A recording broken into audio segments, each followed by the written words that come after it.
Alright. Tanggalin ko na siya sa stand. Okay. Check side mirrors. All goods. Lagyan natin ng DRL or daytime running light. Pakita ko nga sa inyo ano yung itsura nung DRL na yan. Meron nga pala to guys, kickstart. So 180 fuel injected, nilagyan nilang kickstart. Yan. Yan ang kanyang DRL. Maangas tingnan. Ang forma, yung seat nito parang nakatabas na siya. Meron ding FKM na branding dito sa upuan. O ito na, ira-ride na natin. Wow.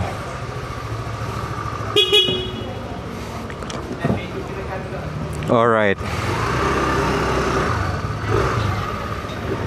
Right, yung sitting position ni Fyro is very sporty. Ili-lean forward niya yung position ng rider. Okay, so slightly naka-lean forward. Of course, yung paa ko andito sa floorboard. Pero slightly naka-lean forward ako.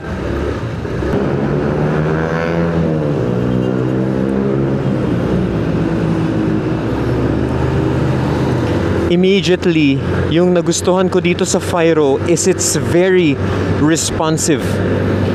Yung kanyang throttle response, konting roll mo lang ng throttle, nararamdaman mo na yung power ng engine. It's pretty smooth.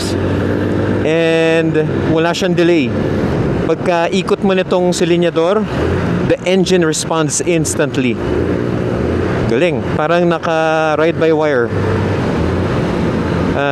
Ibig sabihin, parang hindi siya naka-throttle cable. Yung pakiramdam niya, parang electronic na rin yung throttle. It feels very precise. Acceleration is very good. So, itong Fyro V2, nasubukan ko na rin to a few days ago in multiple short rides. Yung na-notice ko sa kanya, yung engine. I had to ask kung ilang valves itong si Fyro V2. Malakas yung engine niya. Okay, so I wanted to confirm 2 valves or 4 valves. So yung sinagot ni FKM sa akin is sinabi niya that the Fyro V2 180 has 2 valves. Okay, so dalawa lang yung valve nito. So nagulat ako dun sa response kasi I was expecting na 4 valve siya. Kasi ganun yung power na ibinibigay nitong scooter na to, the power ng 4 valve. I'm happy to say na maganda yung kanyang throttle response and overall engine performance. Maneuvering, the Fyro V2 is very maneuverable and very agile in traffic. It does not feel heavy at all. It's as if I'm riding a lower cc motorcycle. So I guess that's one of the reasons why the Fyro V2 180 feels like it has 4 valves. It's because of the light curb weight of 150 kilos.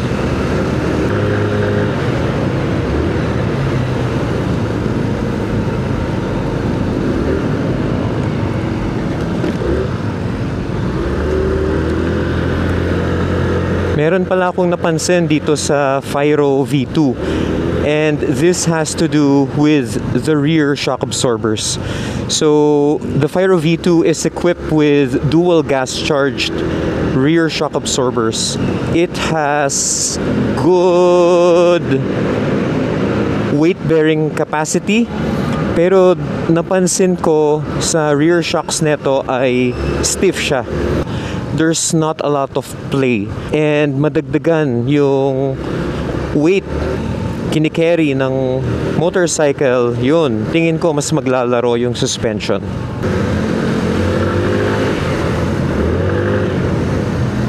Grabe guys, nakakatuwang i-ride tong si Fyro kasi hindi lang siya magaan, may power pa siya. A pleasant vibration from the engine. Okay, so yun yung alam mo na malaki yung engine na dinadala nitong motor na to. Ginas ko siya ng kalahati Yun. And then naririnig na natin yung CVT, yung exhaust. Yun. All these sounds come together, producing a satisfying riding experience. Yung isang napansin ko rin dito, foot placement, okay siya. Sobrang luwang and wide yung kanyang floorboard. Walang problema to for riders na malalaki yung paa. Yung nakikita kong potential issue nito is etong glove compartment niya sa kaliwa, maaring tumama yung tuhod mo. Kung mahaba yung legs ko, maaari akong tumama dito sa glove compartment. Tapos yung tuhod ko, maaari niya mabuksan yung glove compartment. Yun. So kung may laman yung glove compartment, pwedeng bumukas. Furthermore, for taller riders, bend their backs a little bit. Yuyuko ng konti. Yan. So in terms of braking, the Fyro V2 has combi braking system. So whenever, meron akong isang daliri sa front brake, nag-activate din yung rear brakes. Okay, so not fully, pero a certain percentage of the rear brakes are engaged. Mas malakas pa rin ang apply mo tong rear brake o yung nasa kaliwang brake lever. Ito, tong kaliwa. Mas malakas pa rin yan sa rear brake kung yun yung gagamitin mo solely. Pero okay tong combi braking kasi it balances the braking power nung motorcycle natin. Okay, so this is especially good pagdating din sa cornering. Yan. So overall, masasabi ko na walang nasayang na piso sa mga kukuha nitong Fyro V2 180. Ang pogi na niya, matulin pa. Yung unang Fyro, meron siyang konting delay sa throttle. Maka-under siya ng mga 20 kilometers, tsaka siya bibirit. Etong si Fyro ngayon, yun, kita nyo? I'm running yan 17 kilometers, 14, 15. Pagka i-gas ko lang, yun, kita nyo yung palo ng RPM. Immediate. Yung pag-akyat ng RPM, ganun din yung pag-ikot ng gulong. Okay, so ibig sabihin, wala siyang delay. Yung response niya is very accurate. It's precise. And to add to that, nararamdaman mo yung vibrate ng engine. Hindi siya yung vibrate na nakakairita, right? It's yung vibrate na binibigyan ka ng feedback na alam mo na gumagalaw yung makina ng motor. Kumuha ka ng 180 na motor, di ba? Ine-expect mo na medyo maramdaman mo din yung, hindi lang yung power, pero mafe-feel mo siya. So yun yung sinasabi ko na mafe-feel mo dun sa vibration na yun. Tapos when you go past mga siguro 5,000-6,000 RPM, naririnig mo na yung ugong nung CVT, naririnig mo na rin yung exhaust. So hindi siya sobrang tahimik. Na-imagine ko na ginawa to ni FKM para sa mga riders na nag-aangkas or yung may OBR or yung trabaho nila ay ride hailing. So okay to kasi hindi ganun kadaling mabugbog yung rear shock kasi nga naka-stiff yung setting niya. At may adjustable pa siya na compression. Okay, so that's something good to note about this particular unit. Sa mga mahilig ng sporty na scooter, sobrang sulit ni Fyro V2 180. You guys should definitely consider this in your short list of motorcycles, lalo na kung naghahanap ka ng upgrade.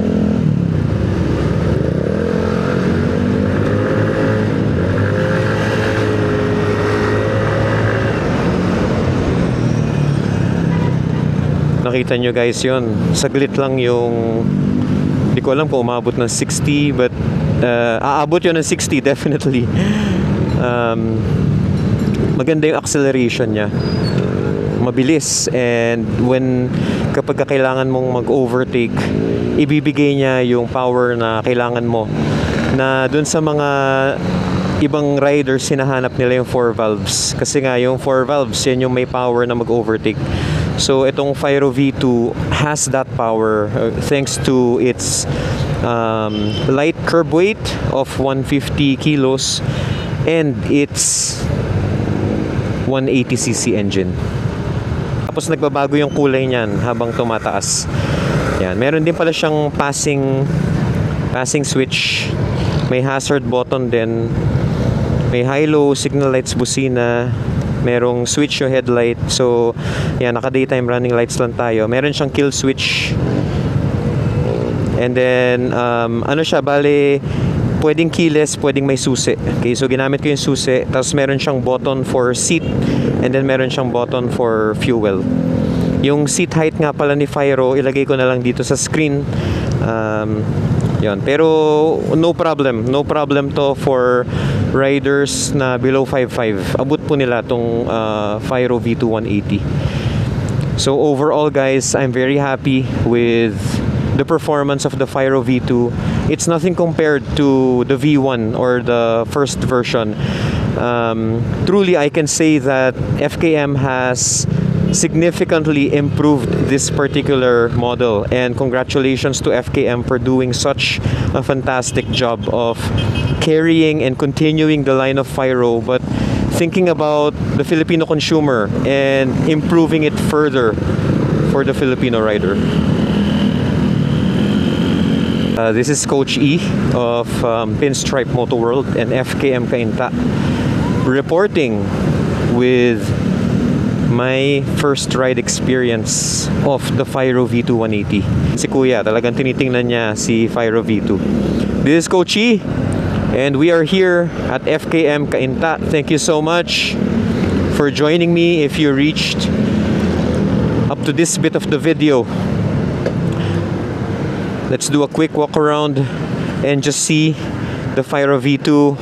And again, successfully madideliver natin tong SEC helmet para sa FKM Cainta. And look at this motorcycle, guys.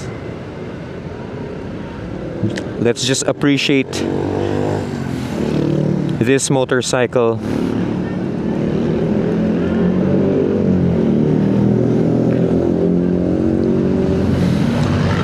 So with that, guys, always ride defensively, always ride safe. Huwag tayo bastang sisingit, huwag tayo bastang bibirit.